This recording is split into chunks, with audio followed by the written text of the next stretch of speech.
So I'm back with my pictures from the second week of Inktober.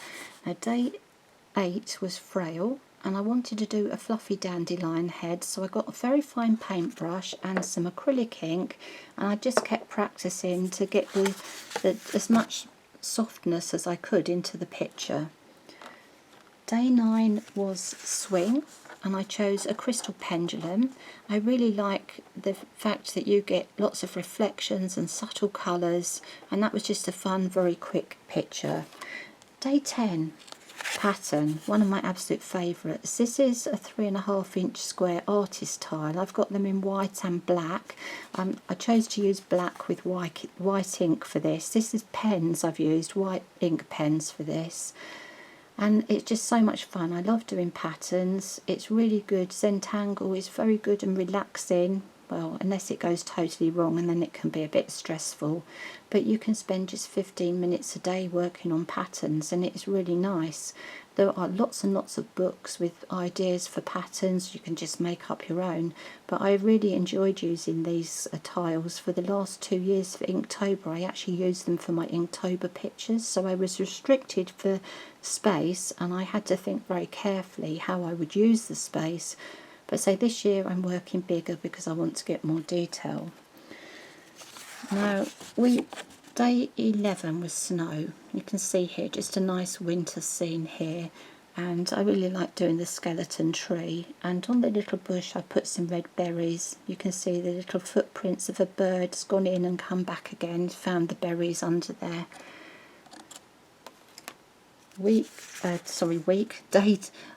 Getting tired doing all these pictures.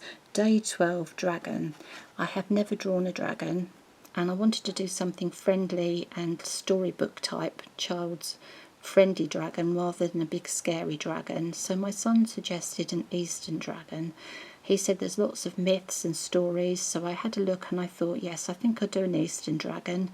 I completely forgot to do the ear horn until the next day, and I was looking at the picture. I kept thinking something's missing, and I hadn't done the ear horn. So my dragon has a very tiny ear horn, but it is there. Now my background was done with Brusho. I love the effect of Brusho. I've done the whole background with Brusho and then just drawn the dragon on top, so you can see the colours coming through and the texture. Now Brusho is a powdered ink, comes in little pots and lots of colours, and you just sprinkle it onto either damp paper or dry paper and then mist it or add water, and you get all these wonderful effects. I was practicing. It's always good to have a really good practice of practicing with the colours, and every piece comes out completely different. I like the subtle effect of not using too much. Here I actually put too much down. A lot of people will like that effect, but for me it was too much for the background. I guess it depends what type of picture you're doing, but generally you're told by artists who use Brusho that little is more. So be very gentle with your Brusho and experiment before you use it on your finished piece. Now day 13 was Ash. I love the bark on ash trees. It has such a deep texture and it's really fun to look at. So I decided to do just the trunk of the tree and then the leaves. And I have a road sign here for Ash because there is a village in Kent called Ash, and the ash tree is the most common tree in Kent, or so I've been told. And day number 14 was Overgrown, and this is why I didn't use Swing for day 9, because I had this idea of a tree swing with all the plants and things growing up around it.